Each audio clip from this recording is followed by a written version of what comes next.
hari kondisiyo uvuze ndagusubiza inyuma gatoya kuba umwari ngo utarigeze aryamana n'umugabo ese nayo ni kondisiyo umusore ashobora kugenderaho wenda mu gushaka nawe yayigenderaho uretse ko ashobora kugena amahirwe makeya agasanga wenda wagiye gushaka wenda byaragize gute byararangiye ntabwo mwirukana ariko agize umugisha yasanga uwo mukobwa akiri isugi umukobwa amaze kuryamana n'abahungu benshi kugira ngo mushobore biragora ibyo bintu birenga 20 yabanza kureba uriya mukobwa ko nibura afite kriteri yo kuba abasha kumvira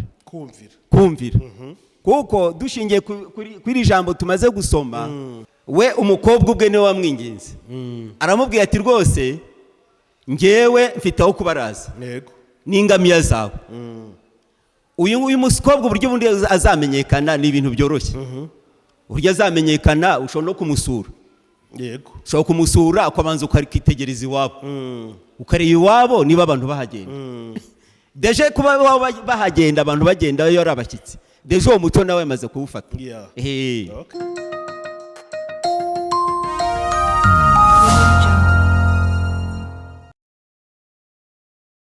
Nshuti bakunzi ba Iyobokamana TV turabasuhuje mu izina rya Yesu Kristo ni kwa kundi mumenyere ko tugira gutya tukazana abakozi b'Imana batandukanye maze tukabasha kuganira nabo tukabasha gukorana ivuga butumwa mu buryo bugiye butandukanye murabona ko turi kumwe rero n'umutumirwa wacu niwe tugiye kuganira no kurikira neza ikiganiro tugiye kugirana rwose uri buze kugukamo ibintu byinshi cyane aho umuherereye hose munyemere ntagire mbasuhuza bari mu ntara y'amajyepfo n'amajyaruguru iburengerazuba ndetse urasirazuba mu mujyi wa Kigali no muri diaspora mu bihugu bitandukanye duhere ku mugabane w'i Burayi tujye muri Amerika tujye muri Canada tujye muri Australia tujye muri Aziya n'ahandi hose hari abantu batwumva turabasuhuje wowe urebe kino kiganiro ukaba wishwe n'agahinda urababaye urarwaye se cyangwa ibigeragezo byakwibumbiye hari byinshi icyo gihurimo ndakubwira ngo ukwiye kongera ibihe byo gusenga no kwizera ko Imana atabaye abandi nawe izagira gutya ikagutabara nukuri ntabwo ari wizigirizaho nkana kandi ntabwo uri imfura mu bigeragezo humura uzagirirwa neza naho wowe wishimye ijambo ry'Imana rikwemerera kuba wafata umwanya wawe ngo ukiririmbira ariko kandi ukaririmba wibuka yuko abajyana na Yesu gutabara abandi aribo bagana mu gisha w'Imana maze bigatuma wita kubababaye kubatishoboye kugira ngo uwo munezero wawe uwusangire n'abandi turi kumwe rero n'uyu mutubirwa mu nyemere dutangire tumuhereza ikaze kuyobokamana TV mwiriwe neza kandi muraho murakomeye mwiriwe kandi muraho amakuru ni meza wawo tubahaye ikaze kuyobokamana TV murakoze cyane muratangirana no kwibwira abantu badukurikiye kugira ngo tugiye kubana nande muri kino kiganiro kivuga butumwa ngewe nitwa Harimo Gaspari nkaba ndumugabo nubatse urugo ndumukristo muri abakristo musengera hehe dusengera mu itorero rya DPR mu Nyakabanda mu Nyakabanda okay ni hano hafi ya Baoba Hotel aho duherereye dukorera ibiganiro ni hoteli nziza ni hoteli bigufitiye ibyo kurya byiza igufitiye amashambure beza n'ibindi bintu byose wasanga muri hoteli ukishima byose bariza kuri Baoba Hotel i Nyamirambo ntabwo kino kiganiro nkirimo ngenyine rero ndi kumwe n'uyu mutumirwa ariko ku ruhande rwaje harimo undi muntu uri buze kugenda nyunganira dore ko murumva uburyo ndi kuvuga ntabwo mbeze neza rwose ndarwaye ndi mu bihe bitari byiza ari buze rero kumfasha kugira ngo no mutumirwa tuze kumubyaza umusaruro kumukuramo inkuru nziza iri bugirira abantu umumaro ni Jide rero Jide suje nawe muzina ya Yesu murakoze cyane makuru ni meza urabona ko no mutumirwa wacu yambaye neza araberewe vraiment turizira ko tugiye kubuganiriza ibintu byiza biragaragara ko atuzaniye ibintu bikomeye mbere rero yuko dutangira ikiganiro ngo tukinjiremo reka ngusabe ubanze umushyire imbere y'Imana uyirarike yo kabyara izibane natwe muri iri vuga butumwa tugiye gukora Mwami Yesu turagushimye kandi turaguhimbaje kubw'uyu mwanya w'ijambo ryawe dusengeye mwene data uhaye umwanya kugira ngo abwirize isi abwirize abantu hirya no hino agire inyunganizi ahereza abantu hirya no hino turamusengeye kugira ngo umwuzuze imbaraga kandi umuhereze ubwenge bwinshi kandi dusengeye umuntu wese wumva iki kiganiro kugira ngo Mwami Imana yacu Mwuka Wera amushoboze gushyira mu bikorwa ibyo mushakaho ngaho reka ubwiza bwawe bukomeze kubana natwe kandi umugisha w'Imana ubane natwe twese hamwe n'abantu bose bakunda iyobokamana mu izina rya Kristo Yesu, amen. Amen. Jide, ndashaka ko uyu mutumirwa wacu adufasha turaganira ku bintu bitandukanye. Murabona muri iyi minsi mu miryango nyarwanda hagenda habamwo amakimbirane, amungo ugasanga ibintu byanze, amadivorce akiyongera, ariko mu by'ukuri abantu wenda tugakunda gukora ibiganiro biri kureba umugore n'umugabo bamaze kubana. Ariko noneho ndashaka ko tuza kuganira ubundi urugo rurategurwa, umusore n'umukobwa bagira uko bamenyana, hari ibyo baba bujuje bagomba kuza gutuma baza kubana. Ndashaka rero twebwe tuganire avaro mariage, noneho tuvuga cyane cyane ibijyanye n'irambagiza cyangwa condition de fiançailles. Nibyo bintu nshaka ko muza kutuganiriza, ngira ngo ni ibintu biri buze kugenda neza cyane rwose, birumvikana. Kandi rega burya ikintu cyose kigira isoko. Iyo isoko ry'ikintu ribaye ribi, buri gihe nicyo kintu kiba cyiza. Nta musaruro wabona utafite isoko ryiza. Papa rero tubahaye ikaze mu kiganiro kugira ngo mutubwire ubundi ni gute umusore n'umukobwa, ni ibiki umusore agomba kugenderaho akora fiançailles kugira ngo azagire urugo rwiza. Mu by'ukuri nk'uko mumaze kubivuga, ingo nyinshi akenshi zikunda gusenyuka kubera ko mu gihe cy'irambagiza ubundi ibintu byose bipfira mu irambagiza. Bipfira mu irambagiza. Mu gihe cyose ugiye kurambagiza ariko utabanje kubitegura neza, niho ikibazo kikunda kuvukira. Ubu rero ngiye ko mumbona mbazana ibintu birenga nka 20 umusore ugiye kurambagiza yakwitaho kugira ngo azubaka urugo rwiza kandi urugo rw'amahoro, urugo ruzaramba, atari zango ubona bubaka amezi 6, nyuma y'amezi 6 kumva ngo ingo zasenyutse. Hari n'izitajya zirenza na 6 ukabona zikoze mu mezi 3 ngo urugo ngo divorce yabaye. Harabonzi bamaranye iminsi 3. Ni ukuri koze. Abo ngabo 3 yonyine bapfuye iki? Umusore yari yarahishe umukobwa ko anywa inzoga. Yaramuteresa amwiyoberanyije bya kirokore byataye. Akimugeza mu rugo umukobwa asanga ikese y'inzoga na marikeri n'ibiki munsi y'igitanda. Umusore atangira kumusindira. Umukobwa ati ahita araninge we, yavuga ati rusindi dushoboye. Iminsi 3 yaragarutse iwabo, urugo rwarusenyutse. Noneho rero turashingira ku ijambo ry'Imana. Nidusaba mu gitabo cy'itangiriro, wenda dufashe Bibiliya tugasoma, Jedeo uri hafi yadufasha gusoma, uherewe no ku murongo wa 10 igice cya 24 umurongo wa 10. Turaza nanze guhera ku murongo wa mbere, ariko wenda washaka yasoma neza agahera ku murongo wa mbere. Turaza gusanga niho tuza gusanga uburyo bwo kurambagiza cyangwa se kriteri umuntu yagenderaho agiye kurambagiza. Ibintu by'ingenzi mu yandi magambo mu Kinyarwanda cyeruye, ibintu by'ingenzi umusore ugiye kurambagiza yagenderaho. Ibyo nibyo tugiye kureba.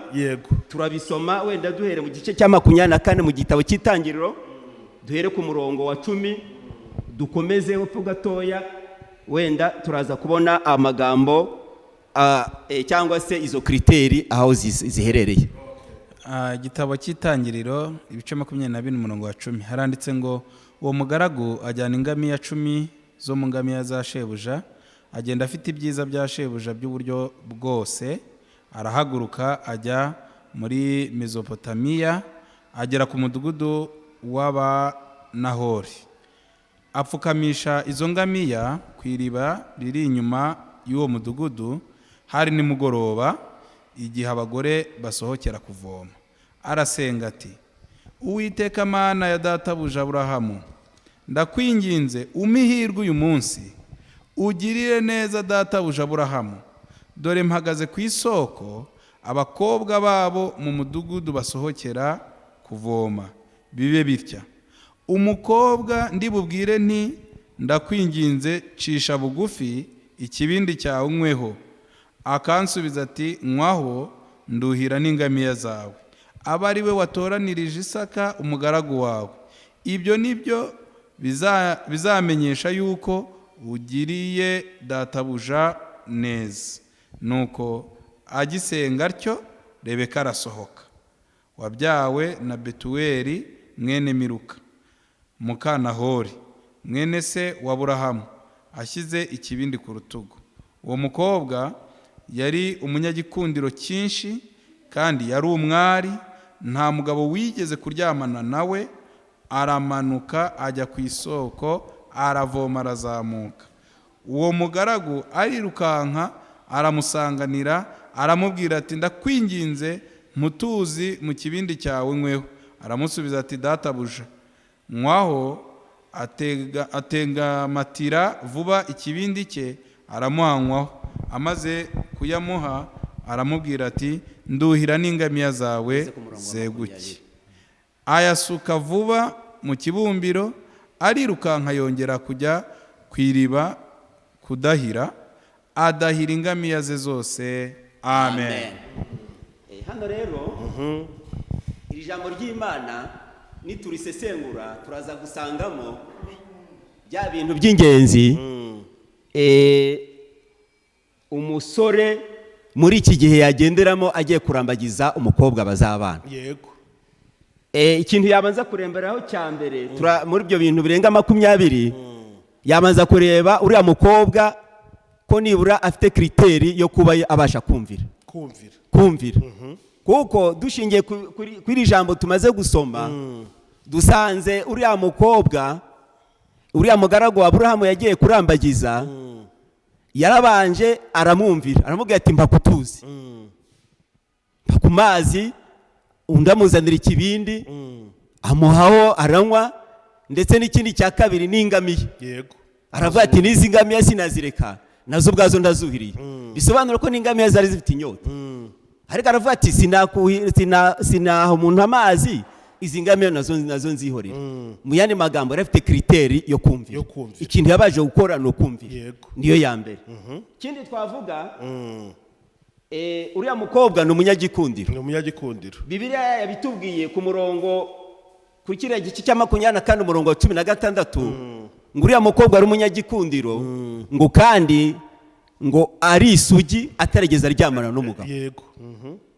Iyo ni kriteri ya kabiri. Kriteri ya gatatu twavuga nuko nyine uriya mukobwa ari umwari nk'uko twatumaze kubivuga. Yego. Kuba ari umwari nayo ni kriteri ya gatatu, mu yandi magambo ari isugi. Kriteri ya kane kuba uriya mukobwa ari umunyabuntu. Umukobwa umusore azajya kurambagiza agomba kureba ko ari umukobwa w'umunyabuntu. Atari wandi bita muri iki gihe ngo ni nyirakigunu. Ubugugu. Ugira ubugugu. Atanga nyine. Agira impuhwe. Agira ubuntu ariko budatiza urugi. Yego. Kuko ashobora kuba umunyabuntu nabwo akanatanga n'ibitari ibye. Akaba atari umunyabuntu butiza urugi. Yego.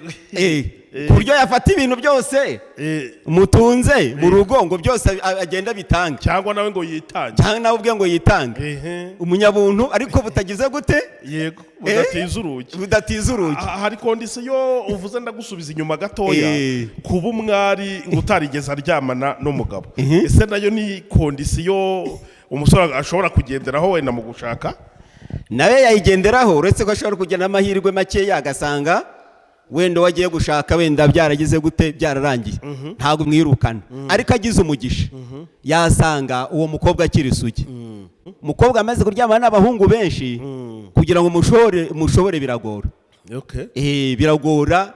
Ni zango nyine usanga ni kimwe mu bintu bikunda gusenya ingo. Buriya ni ukuvuga ko niba ari kondisiyo yo zo kugenderaho, ni ukuvuga ngo mbere y'uko umusore ajya gushaka umukobwa yagombye kumubaza ati se nturaryamana, waryamanye n'abandi basore, uracyari isugi? Kuko nabyo biri mu byafasha. Wenda papa reka nkubaze, ni iki kuba umukobwa yashaka atari isugi bishobora kwangiza mu rugo rwe? Ikindi byakwangiza reka nkikubwira. Uwo mukobwa azi abagabo benshi batandukanye. Uwo muntu rero kugira ngo uzamushobore, tujye no mu buzima busanzwe, kugira ngo uzashobore uwo mukobwa amaze kumenya abagabo benshi ni ikibazo. Ubwo bishobora gutuma rero byagiza imibanire y'urugo, kubera ko ashobora kwisangira babandi n'uburi. Rimwe na rimwe ushobora gusanga atangiye gutekereza babandi babanaga kera, uko bamufataga, uko bamusohokanaga wenda birashoboka ko mushobora kubana posibilite yawe ari nkeya, ubushobozi bwari bukeya, hakaba undi wajyaga umusohokana iyo ngiyo akamujyana za Gisenyi, akamujyana yeho mbega akamujyana ahantu basohokanira n'abakobwa. Ubwo bushobozi wowe utabufite kubera ko yamaze kubimenyera bikangiza urugo rwanyu. Ari kimwe mu bintu navuga nacyo kiri mu bintu biri gusenya ingo z'iki gihe. Mbere yuko tuva ku ikondisiyo jide wari nyengezeho ikibazo kimwe, ibaye kondisiyo ese ko ushobora kubimubaza akakubeshya, nta buryo umuntu yabitesitinga ko umuntu akiri isugi ngo yenda we wavuga ati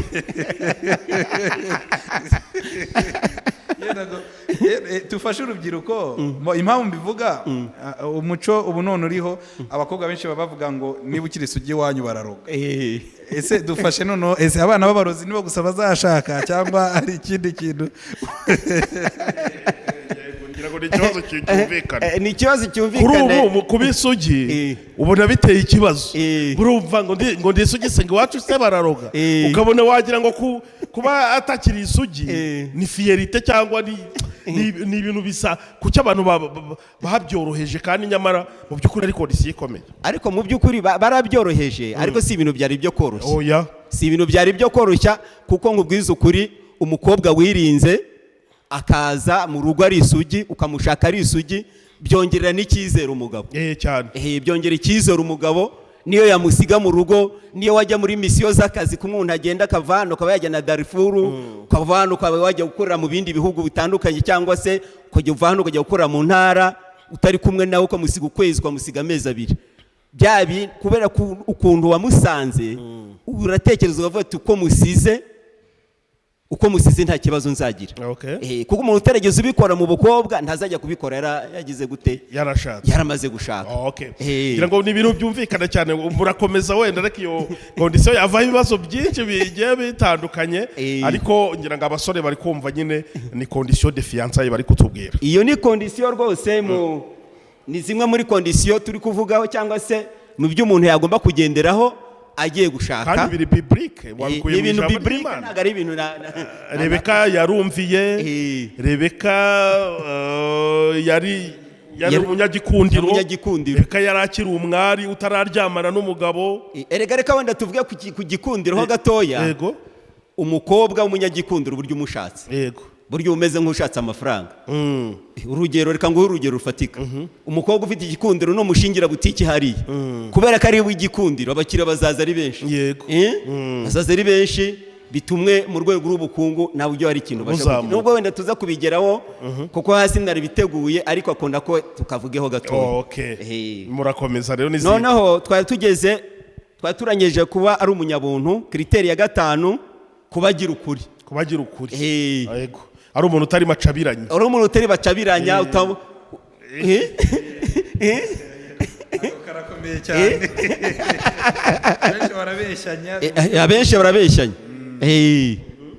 Benshi barabeshyanya, akaba yakubeshya, akakuba umugana akakubeshya kari isugi kandi atari we. Kuki se ntakubwiza ukuri, akubwira ati muri fiyansaye rwose ngewe narabikoze.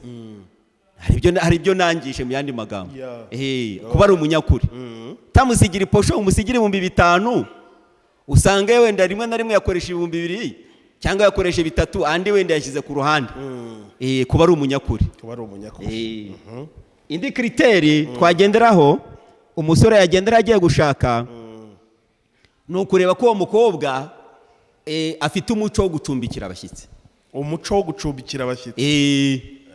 Ubwo umusore se yabigirwa n'iki papa? Umusore yabigirwa n'iki? Wenda umusore uri kureba kino kiganiro uri kumva izi kondisiyo, ni gute umukobwa ufite umuco wo gucumbikira abashyitsi, umusore yamubwirwa n'iki? Umusore uburyo yamumenya, urabona uyu nguyu, uyu wagiye kurambagiza, uyu mugarago wa Aburahamu, we umukobwa ubwe niwe wamwinginze.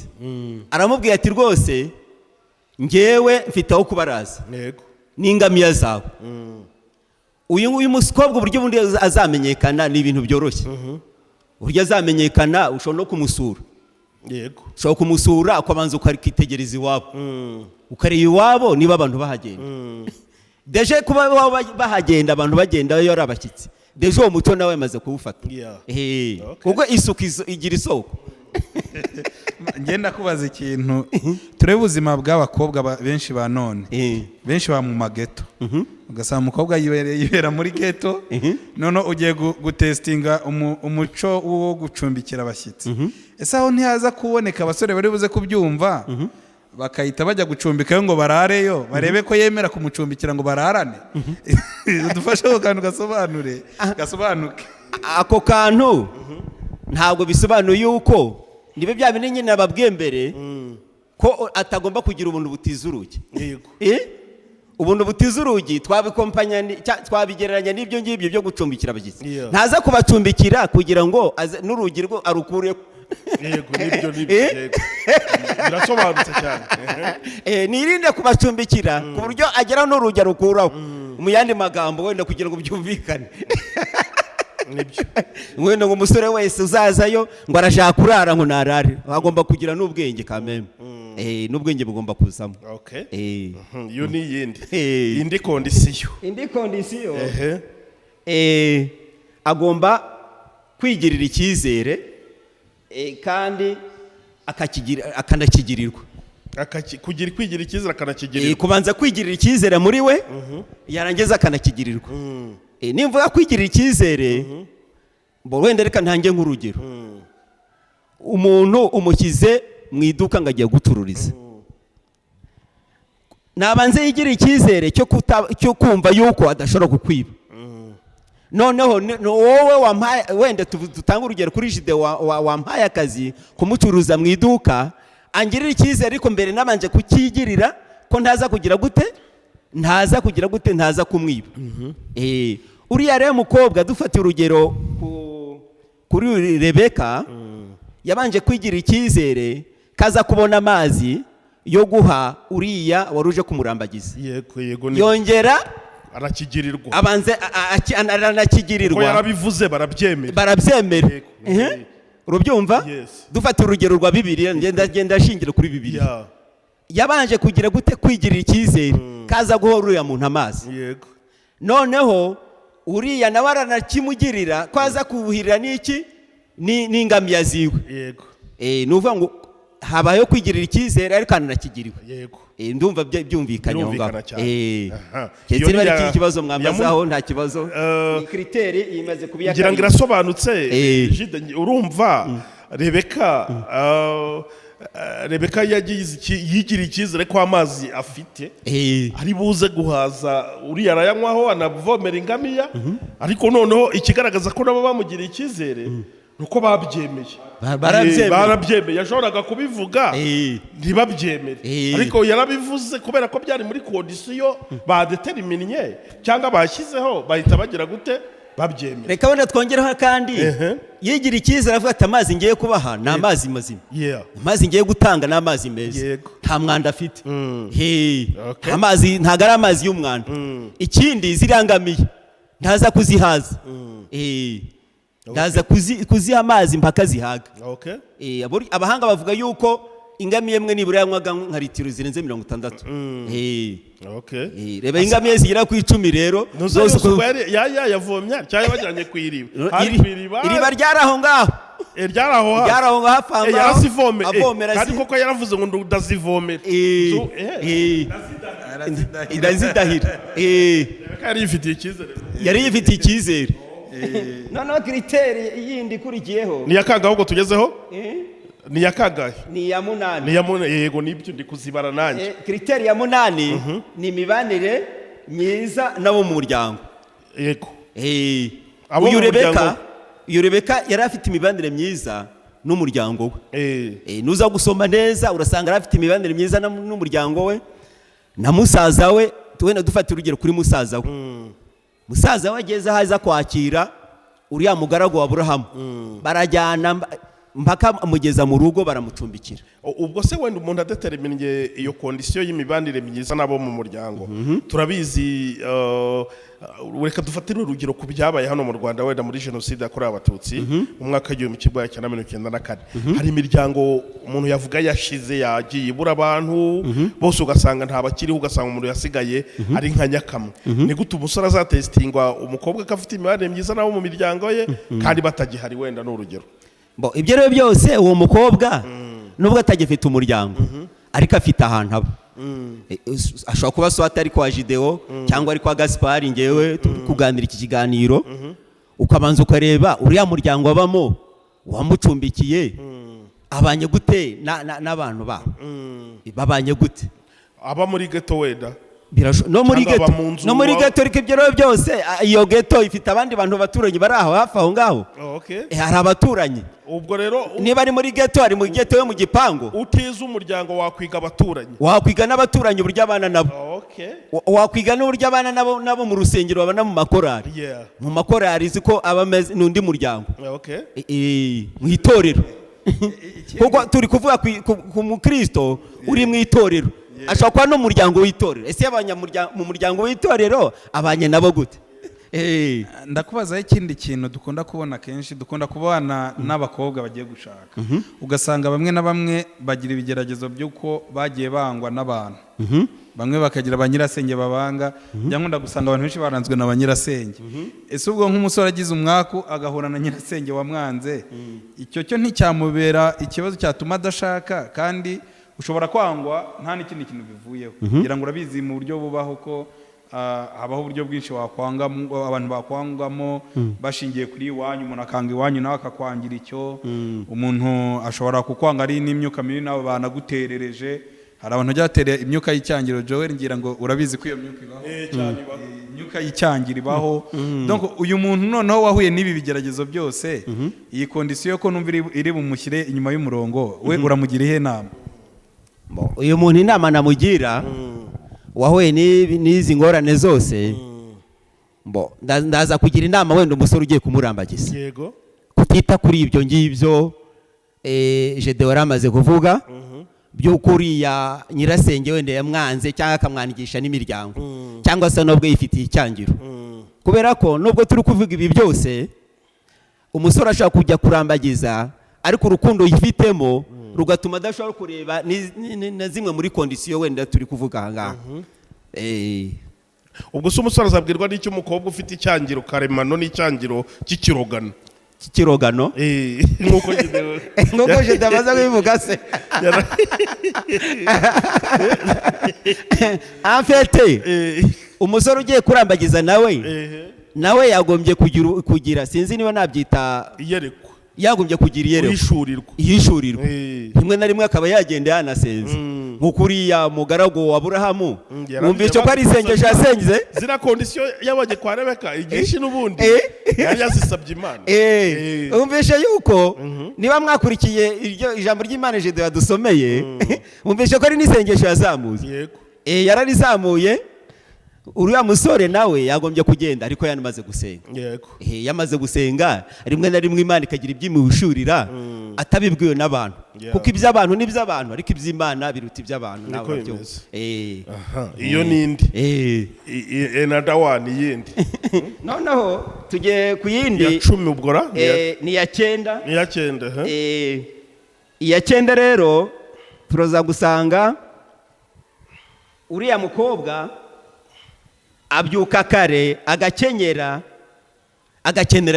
imbaraga bishatse kuvuga iki bishatse kuvuga yuko wa mukobwa ugiye gushaka si umuntu ugomba kuza ari umuntu wo kuryama ari umunyabwira akunda imirimo abyuka kare atari umuntu uryamira ngo ugeze saa 5 akiri mu buriri kandi akeneye gukuburwa mu nzu akeneye gukuburwa mu nzu akeneye gukoropwa akeneye kujya no gushakisha mu buzima busanzwe byabafasha gutunga umuryango gufasha umuryango kuba ari umuntu w'umunyabwira umubona ko ari umuntu umwe uzagufasha mu kubaka uruhu kandi rwakomera kugira ngo ibyo yirumvikane cyane noneho kondisiyo yindi 11 ya 11 ni ukuramburira amaboko umukene kuramburira amaboko umukene biraza kugora ku n'undi kurya jambo ry'ubuntu kuba nyine ari umuntu umunyempuhwe ugira impuhwe ukunda gutanga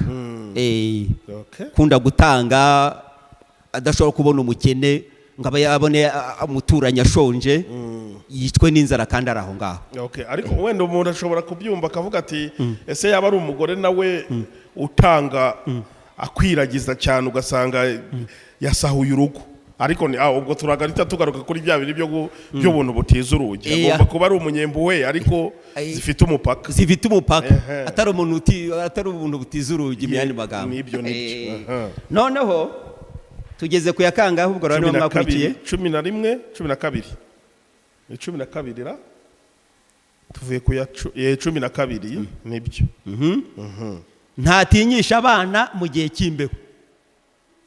Gutinyisha abana bishatse kuvuga udatinyisha abana mu gihe cy'imbeho no kuba mu rugo mufite ikibazo cy'ubukene kuko uriya rugo turi kuvuga ntago ari urugo rushoboka kuba ruzaba mu bukire cyangwa rukaba mu bukene. Ibyo byose birashoboka mu buzima busanzwe. None abana mwabyaye nta kuza wa mudamu washatse wa undi wabyaye babana ngo ahora batinyisha ababwira ati bana murapfuye burarangiye ubukene bwabateye inzira yateye nuvuga ngo mu yandi magambo azafite ibanga muri ry'urugo. Tugira abantu abagore babubatse ingo ariko batagira ibanga ry'urugo.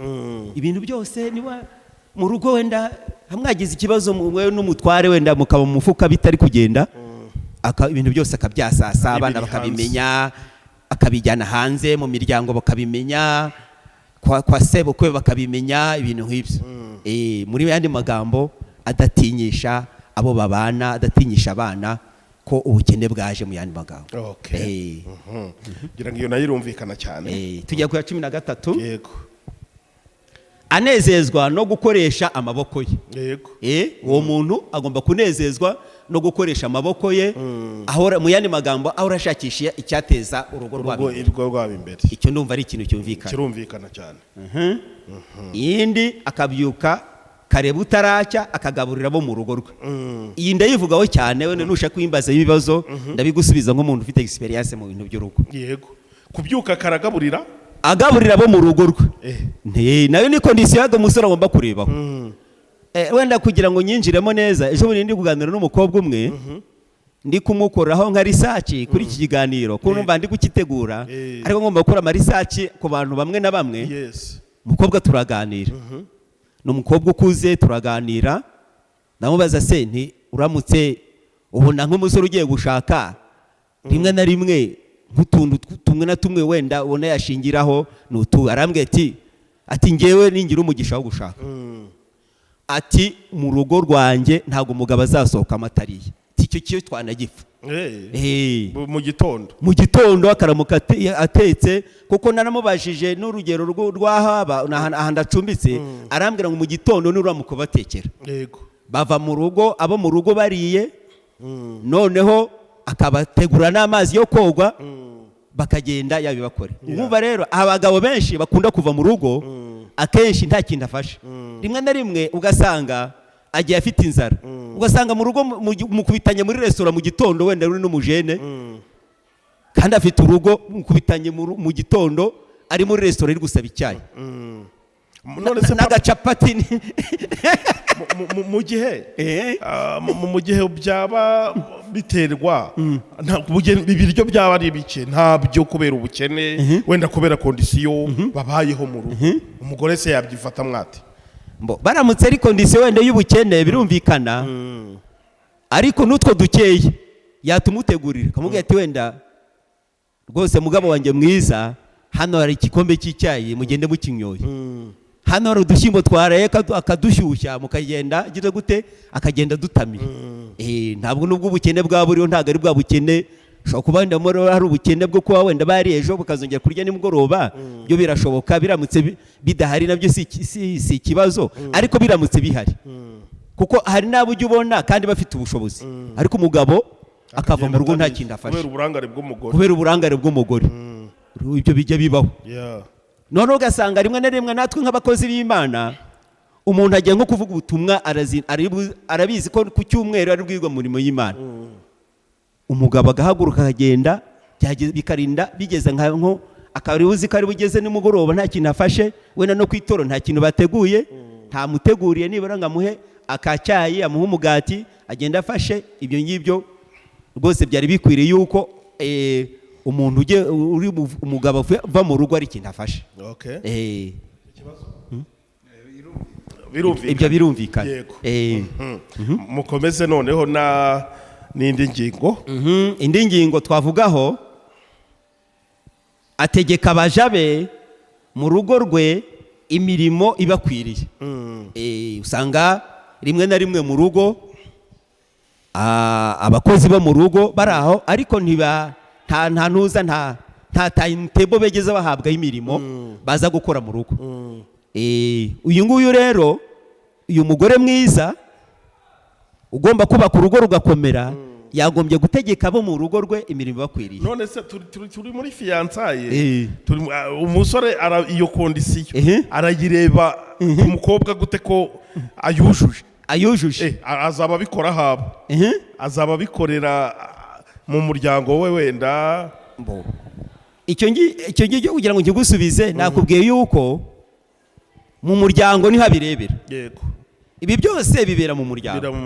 Bibera mu muryango. Mu muryango niho azabirebera, arebe babandi abana nabo barabikora cyangwa ntibabikora. Nasanga babikora, azavuga ko n'uwagiye gushaka nawe gire gute azabikora. Kuko uriya mukobwa ntabwo bari abana, ntaramenya ko azabikora. Ariko mu muryango hariya ku isoko muri pepiniyeri hariya ari kurererwa, niho azabimenyera. Ngira ngo icyo kirumvikanye.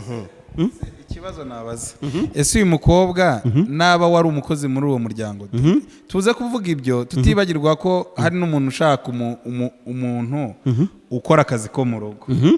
Noneho we iyi ngingo azayimusuzumiraho gute? Iyi ngingo uburyo azamusuzumiraho, azabanza arebe buryo akunda. Ahubwo aho ngaho harigiye kuboneka igisubizo cyiza.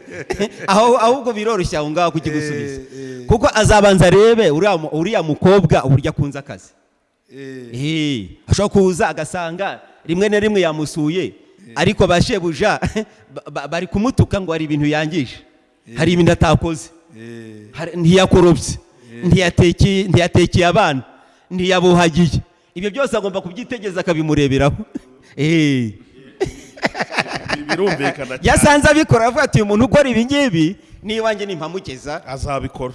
Cyangwa uko ubwo abyica iwanjye azabyica. Ubwo abyica n'iwanjye azabyica. Birumvikana cyane. Si ibintu byumvikana se. Bakunzi b'iyobokamana TV, ni mwige iki kiganiro cyiza cyane. Iyindi kondisiyo rero papa. Iyindi kondisiyo rwose, indi kondisiyo ni agomba kumenya inyungu yateza urugo rw'imbere. Ahangaha nitujya mu gitabo cy'imigani, igice cya 31, niho tuza kubona ayo magambo nari mvuzeho. Wenda reka mbasome, ntacyo bitwaye. Igice cya 31 ku murongo wa 16 haravuga ngo, yitegereza umurima akawugura, akawutezamo urutoki mu by'inyungu ivuye mu maboko ye. Yego. Wumvise iri jambo? Yego.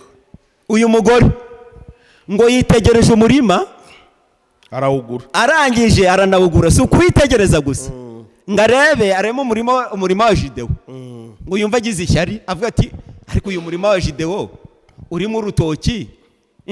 Ahubwo yitegereje umurima, aravuga ati ngewe umurima ngomba kuwugura. Mu yandi magambo, uyu mugore yashatse icyateza imbere urugo rwiwe. Aravuga ati ariko none usukureba gusa, kuko umurima ushobora kuba uri aho ngaho ariko ntagire ikintu awuteramo. Ugasanga mufite umurima mu rugo nta n'utuboga turimo, ariko umugore w'umunyabwenge aravuga ati reka shyiramo za karoti, shyiremo dodo. Izi karoti najya ngura amafaranga 200. Aya 200 ni ntasora, urugo hari icyo ruba rwinjije mu buryo buri economic, mu buryo bw'ubukungu. Mu buryo bw'ubukungu uyu mugore numushaka uzabushatse amafaranga. Uzi kwitegereza. Ushobora kuza agafata ahantu uwahashinga akabutiki, ahantu uwahatereka agatebo ngashyiraho avoka, ahantu wahashyira imbuto abantu banyura ku y'umuhanda bashobora kuziguraho. Hari igihe umudamu abutuye nko muri karitsiye, ariko ari ahantu hanyura abantu, ntatekereze icyo uvuga ko wenda yahashyira nk'umushinga. Ariko uyu nguyu ngo yitegereje urutoki, mu yandi magambo uyu mugore ahora ashakisha icyateza imbere urugo rwiwe. Yego. Mu ijambo rimwe ni umugore uhora ushakisha icyateza imbere urugo rwiwe, Yeah. adategeye ku mugabo gusa ngo amuzanire iposho, ahubwo nawe agatekereza muri we ati umugabo mwiza dukora iki kugira ngo urugo rwacu rutere imbere. Okay. Umugabo nawe ari umugabo muzima amuteza ibitekerezo bagahuriza hamwe kandi urugo rwabo rugatera imbere. Ngira ngo izi rero ni zimwe muri kondisiyo ndi kugenda mbaha abasore bagomba gushingiraho, abadukurikira kuri iki kiganiro cyacu bashobora kugenderaho kugira ngo bazubaka urugo, kandi urugo rw'amahoro, urugo ruzaba rufite ibintu byose byabateza imbere. Okay. Ngira ngo birumvikana cyane. Iyindi rero indi rero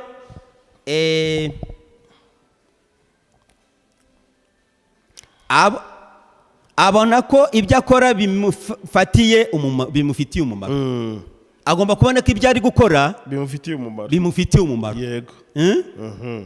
Niba yinjiye muri ibyo mu buryo bwo gushakisha imibereho, agomba kubyitegereza akareba ese ibi bintu ndi gukora bifitiye umumaro urugo, hari icyo byatezaho urugo imbere. Ndumva ari ikintu cyumvikana. Agomba kuba nyira ari umuntu uzi gukora evaluation, kureba gusuzuma niba ibintu akora biri kuzana inyungu. Yego. Noneho tugiye ku kindi, kandi ninjoro itabaza rye ntirigomba kuzima. Bishatse kuvuga iki?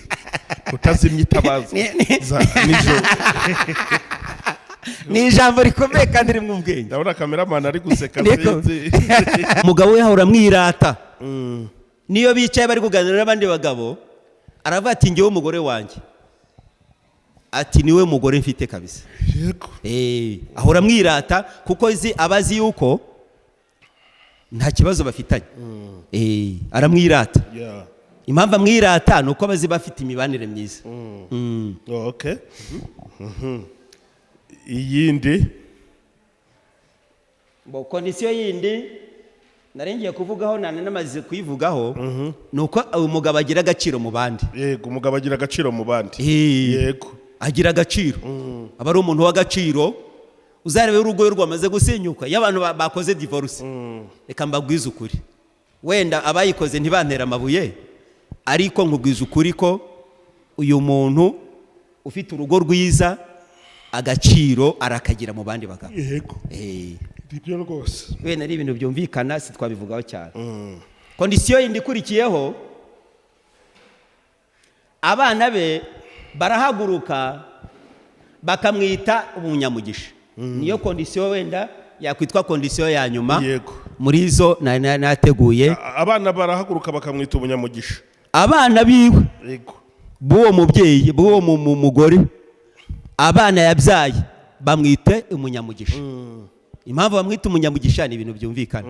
Nuko babona ibintu byose birimo imigisha y'Imana. Okay.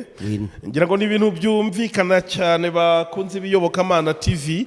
Hano harimo amasomo akomeye, ariko hari ikibazo wenda nabariza abantu bari kureba kino kiganiro. Ubundi baravuga ngo iyo ugiye kurambagiza umukobwa urambagiza nyina. No kuvuga ngo nukureba uko ababyeyi b'umukobwa babanye bikaguha ishusho y'uburyo nawe umukobwa wawe nyine uburera afite. Ariko se nk'abantu badafite ababyeyi, wenda ubwo nigeze nsa n'ukibazaho wenda tugeze ku by'imiryango, ariko nk'umukobwa udafite ababyeyi, udafite mama we, udafite icyo gihe harambagizwa ndi? Umuntu ashobora kubyibaza wenda. Ikibazo nagiye igisubizo. Uriya muntu udafite ababyeyi, nkuko nigeze mbibabwira, afite ahantu abarizwa mu muryango.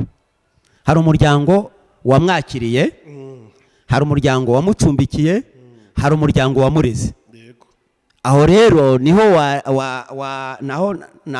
navuga ko warambagiza ushingiye mu mibanire myiza afitanye n'uwo muryango wabamo, wamucumbikiye cyangwa wamureze. Urakoze cyane. Yigeze akomoza ku kintu cy'uko yashatse 9-5. Ndatekereza ko iri somo n'icyatumye ritegura harimo na experience y'ibintu byinshi yabonye.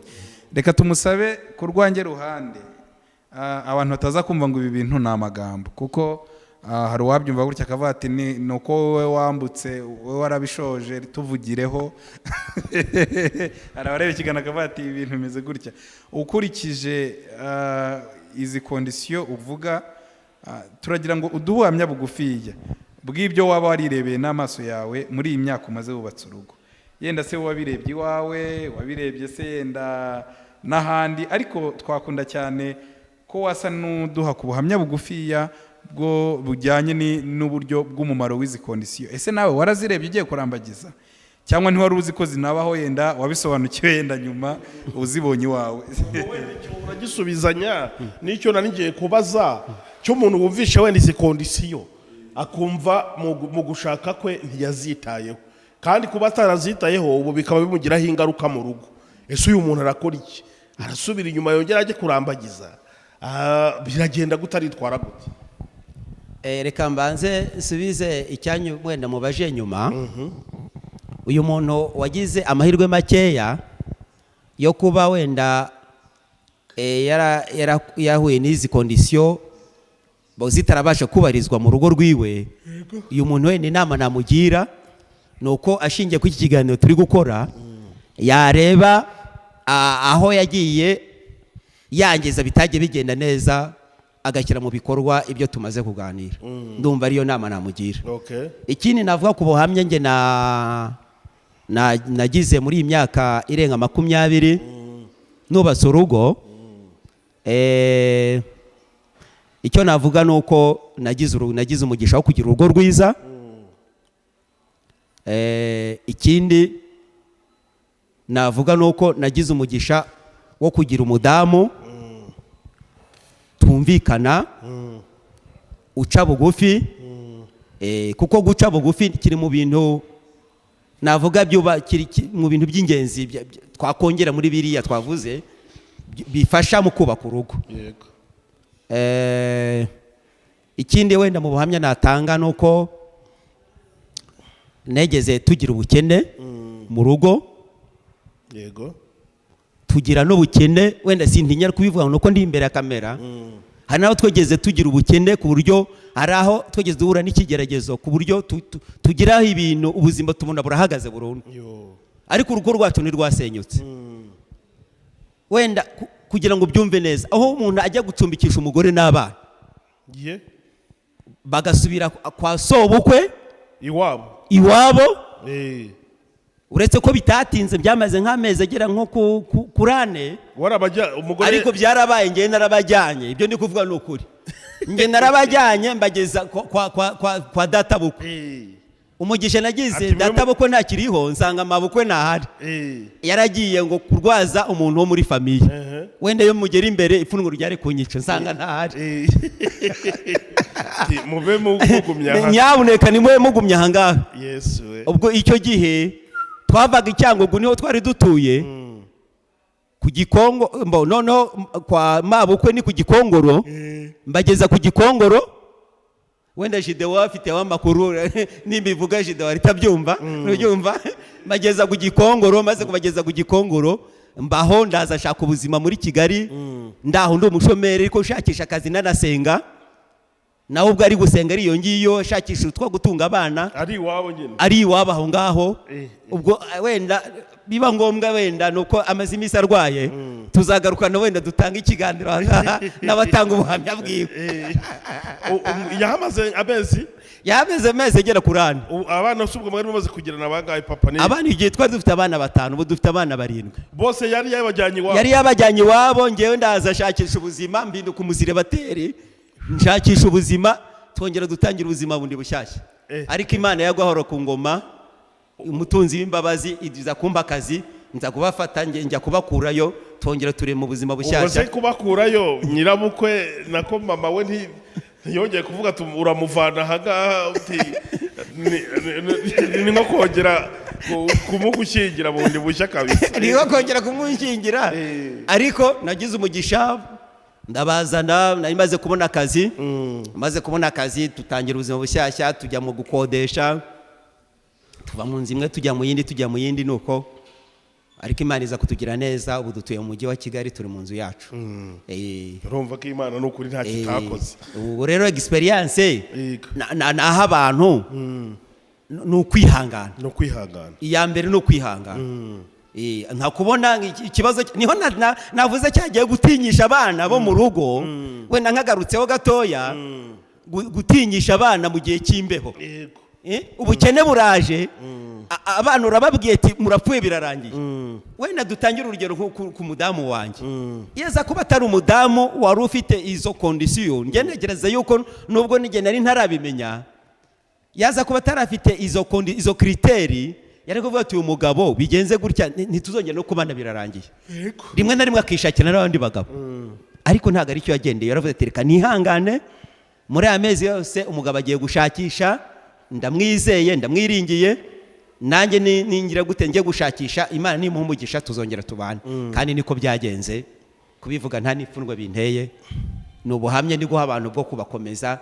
Abantu wenda bari guhura n'ibibazo by'ingo, rimwe na rimwe bakabatana kubera ubukene, bumve ko ubwujye bubaho, ariko igihe Imana ije y'abantu bemeye kubibamo, Imana itanga umugisha, bakabyumvikana bakabihurizaho.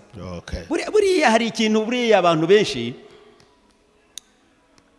kenshi ntibari guhurira ntibajya bahuza mu ngo. Ugasanga rimwe na rimwe ngewe nabuze uburyo nakugurira igitenge kubera ubukene, wowe ushakishe tekinike zose zatumye ukibona. Kubera iki? Kagatima k'iki ko kutanyurwa, mu yandi magambo kutanyurwa.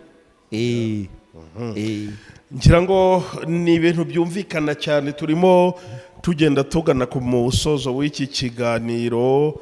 Mbere yuko tugana ku musozo, ni iki mwabwira urubyiruko ruri kureba kino kiganiro? Ni iyihe nama mwagira abantu bubatse ingo, bari mu ngo, kugira ngo tubikore nk'umwanzuro w'irivugabutumwa, ubundi tuze kugaruka tugana ku musozo? Urubyiruko ruri kureba kino kiganiro, inama nabaha, muri iyi minsi urubyiruko ruri kujya gushaka, ariko akareba cyane ku butunzi. Akareba se uriya mukobwa afite akazi, yize amashuri angahe, nagera mu rugo azatanga uwe musaruro. Ubona ari nkayo papasi, ari nkayo ndego y'urubyiruko rw'iki gihe. Urubyiruko rero inama narugira no kutareba kuri ibyo, ahubwo urubyiruko inama naruha no gukurikiza ibingibi tumaze kuganira, kuko ibi tuganiriye usanga iyo kondisiyo ruri gukoresha muri iki gihe ntabwo irimo yo kureba ku bintu, ahubwo ibintu bitangwa n'Imana. Iyo abantu babanye bumvikana, Imana igitanga umugisha. Nicyo nagira urubyiruko. Ikindi mwari mumbajije ni inama ku bari mu ngo noneho bubatse. Inama ku bari mu ngo bubatse, harimo n'abisanze kondisiyo batarazirebye cyane, kandi bikaba bibagiraho ingaruka ubu ngubu. Abo rero inama nabagira no gukosora. Iyo umuntu ari mu ishuri akaba yarakoze examen, hari igihe bamuha deuxième session cyangwa repeshage. Nibakore repeshage, ntihabaho kongera kukumera nk'uko bakoze ikindi kizamini. Mu ishuri uzi ko iyo umuntu yatsinzwe wongera ugakora examen kugira ngo ubone amanota azakwimura. Nibongere bamere nk'abakoze examen yo kongera gukosora ibitaragenze neza mu rugo. Mu yandi magambo, nibakosora ibitaragenze neza.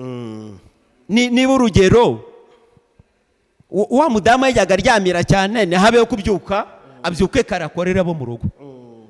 Niba yajyaga ari aho ngaho reka adatekereza icyateza imbere urugo rw'imbere, niyongere ashakisha uburyo yagira gute yateza urugo rw'imbere, haba imishinga mu rugo rw'iyo. N'urugero wenda ndi kuvuga nkurikije wenda ibyo twaganiriye. Mu yandi magambo, kongera kwisuramo, kwisuzuma, kureba aho ibintu bitagenze, mukabiganiraho muri mu rugo, mugafata ibi ntibyagenze neza mu rushako rwacu. Nyamuneka mugabo mwiza, nyamuneka mugore mwiza, reka twongere twisubiremo, turebe ibitaragenze tubitunganye. Niyo nama natanga. Ngira ngo ni kuri izo nama dusorejeho kino kiganiro. Bakunzi b'iyobokamana TV, mwe mwadukurikiye, uri urubyiruko, uri umupapa, uri umumama, muri mu rugo, ni ikiganiro kirimo inama nyinshi y'umugabo azajya dufasha cyane kuganira no ku zindi topic nyinshi zigiye zitandukanye abantu baba bagenda bibaza. Turamufite ngo tujye dukorana ivugabutumwa nk'uko umuhamagaro wacu uri. Nyemera ngushimire cyane ko wateye intambwe yawe maze ukaduhereza umwanya wawe ukaganira n'abantu ukakorera ivugabutumwa. Imana idakiranirwa ngo yibagirwe imirimo abera bayo bakora, iguhereza umugisha kandi nutagwisariye ntabwo uzabura kubona umusaruro w'ivugabutumwa umaze gukora ndetse n'irindi rikomeye rikiri imbere yawe. Murakoze, ndawakira umugisha w'Imana. Reka nshimire kandi Jideo nawe wagiye kubana natwe akadufasha mu nyunganizi. Imana ibahereza umugisha cyane kandi namwe bashimira kuba mwihanganiye. Ijwi ryanjye ntabwo rimeze neza, ndakoze ikiganiro ntameze neza, niyo mpamvu mumva ijwi ryanjye ritameze neza. Maze iminsi ndwaye n'ubu ndacyarwaye. Dushimira cyane abantu bakomeje kudusengera bagiye babana natwe muri iki gihe cy'uburwayi twari turimo. Umutumirwa we namushimiye. Ahubwo reka kino kiganiro nk'uko twatangiye dusenga n'ubundi dusabe uyu mutumirwa aturagize Imana kugira ngo ayirarikize kubana natwe. Ariko tutarasenga, hari umuntu wareba ikiganiro nk'iki ku mpamvu zitandukanye agashaka kubavugisha, mwatanga nimero ya telefone mukoresha ubundi mukadusengera tukagana ku musozo. Nimero yanjye ya telefone ni 0782 28 35 77. Yego. Izo nizo telefone zanjye, no kuri WhatsApp nizo wamboneraho. Okay. Ni mudusengere. Mana, turagushimye, turaguhimbaje, turagushimye kubw'iki kiganiro. Turasenze ngo abantu bacyumva ndetse n'abazacyumva kizahindura imitima yabo. Ingo ziri gusenyuka, iki kiganiro Mwami ugishyigikije ijambo ryawe, ugishyigikije imbaraga zawe, ugishyigikije ubutware bwawe, kizongera cyubake ingo nyinshi zasenyutse, kandi neza yawe igumye kuba ku bantu bawe. Urakoze rero Mana ushobora byose, waremye ijuru n'isi, kumya kubana n'abantu bawe, ndetse Mwami Yesu Kristo n'umukozi wawe urwaye nawe umye kumugira neza, urusheho kumukiza. Urakoze ko bikoze, tubyambaje byose tugize mu izina rya Yesu Kristo. Amen.